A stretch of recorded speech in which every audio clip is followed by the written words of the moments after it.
മാതാവിൻ്റെ ഗർഭാശയമാണിത്. പവിത്രതയോടുകൂടി ഇതിനെ നിരീക്ഷിക്കുക.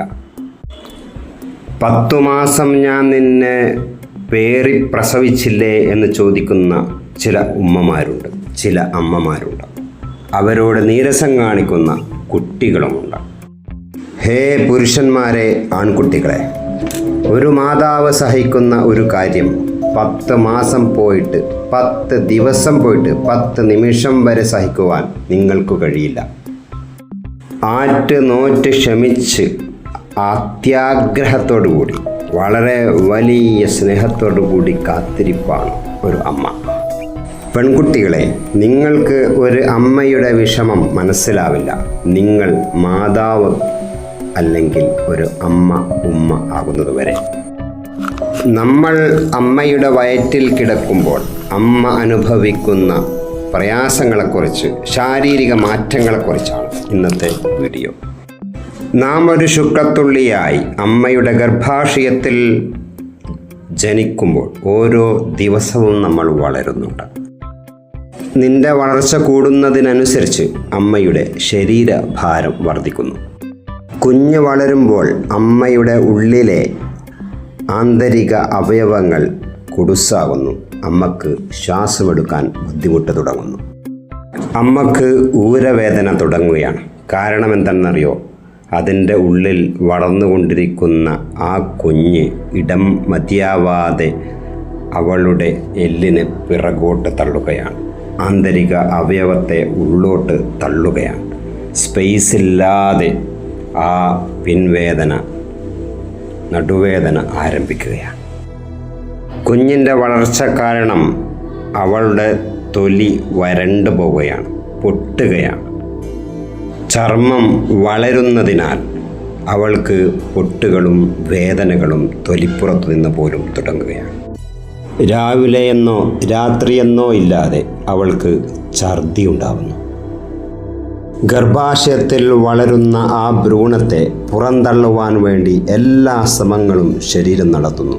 പക്ഷേ അത് വിജയിക്കുന്നില്ല. പാവം ആ പെണ്ണിന് നന്നായി വിശക്കുന്നുണ്ട്. പക്ഷേ ഒന്നും കഴിക്കാൻ തോന്നുന്നില്ല, അല്ല കഴിയുന്നില്ല. നീ അതിൻ്റെ ഉള്ളിൽ ഉണ്ട് എന്നതു മാത്രമാണ് അതിൻ്റെ കാരണം. ആ കുഞ്ഞ് വയറിൻ്റെ ഉള്ളിൽ ഉണ്ടാകുന്നതിൻ്റെ മുമ്പ് അവൾക്ക് ഇഷ്ടപ്പെട്ട പലതും ഇപ്പോൾ മണമാവട്ടെ രുചിയാവട്ടെ അവൾക്ക് വെറുപ്പാണ്, അല്ലെങ്കിൽ അറുപ്പാണ്. അത് കാണുമ്പോൾ തന്നെ ഛർദ്ദിക്കാൻ വരുന്നുണ്ട്. ഹോട്ടലിൻ്റെ മുന്നിലൂടെ കടന്നു പോകുമ്പോഴുള്ള നിന്നെ ആകർഷിക്കുന്ന ആ ഗന്ധമുണ്ടല്ലോ, അത് നിന്റെ വയറ്റിലേറ്റുമ്പോൾ നിന്റെ അമ്മക്ക് അത്യധികം വെറുപ്പാണ്, അറപ്പാണ്. കാരണം വാസനകളെപ്പോലും അവൾക്ക് ബാധിക്കുന്നുണ്ട്. വാസനകൾ പോലും അവൾക്ക് ഇഷ്ടമുള്ളതും ഇഷ്ടമില്ലാത്തതുമായി തിരിഞ്ഞിരിക്കുന്നു. ശരീരത്തിൽ ഫ്ലൂയിഡ് അധികമായി ഉൽപ്പാദിപ്പിക്കപ്പെടുന്നത് കാരണം ശരീരത്തിൽ മുഴുവനും നീരാണ്. രക്തചംക്രമണ വ്യവസ്ഥ മാറുന്നതിനാൽ ശരീരം മുഴുവനും വേദനിക്കുന്നു. ഹോർമോൺ മാറ്റം കാരണം മലബന്ധം പോലും ശരിയായ രീതിയിൽ നടക്കുന്നില്ല.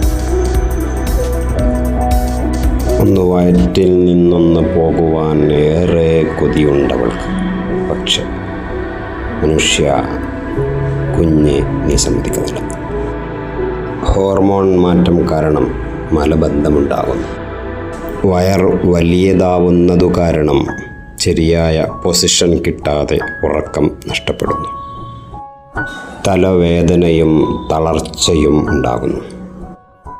ചിലപ്പോൾ പ്രസവത്തിൻ്റെ വേദന മണിക്കൂറുകൾ അല്ല ദിവസങ്ങളോളം നീളും. മുലപ്പാൽ കൊടുക്കാൻ വേണ്ടി ശരീരം തയ്യാറാകുന്നത് കൊണ്ട് അകിടിൽ നിന്ന് വല്ലാത്ത വേദനകൾ അനുഭവപ്പെടും. ശരീരത്തിൽ ഊർജ്ജനഷ്ടമുണ്ടാവുകയാണ്, രക്തനഷ്ടമുണ്ടാവുകയാണ്. നീ വിറക്കുകയാണ്, ഭൂമിയിലേക്ക് പിറന്നു വീഴുകയാണ്. പിന്നെ നിന്നെ തീറ്റിപ്പൊറ്റി ആരോഗ്യവതിയായി വളർത്തുവാനുള്ള തത്രപ്പാട്. ഒരു വട്ടമെങ്കിലും ആ കാലു പിടിച്ച് ഒന്ന് മാപ്പ് പറയുക.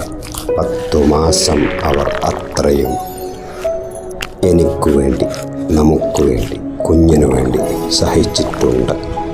ഇനി ആ 10 മാസത്തിൻ്റെ കണക്ക് പറയുമ്പോൾ നിശബ്ദനായിരിക്കുക. അതായിരിക്കും നിൻ്റെ അമ്മയോട്, ഉമ്മയോട് ചെയ്യുന്ന ഏറ്റവും വലിയ നന്മ. Thank you very much. Please forward.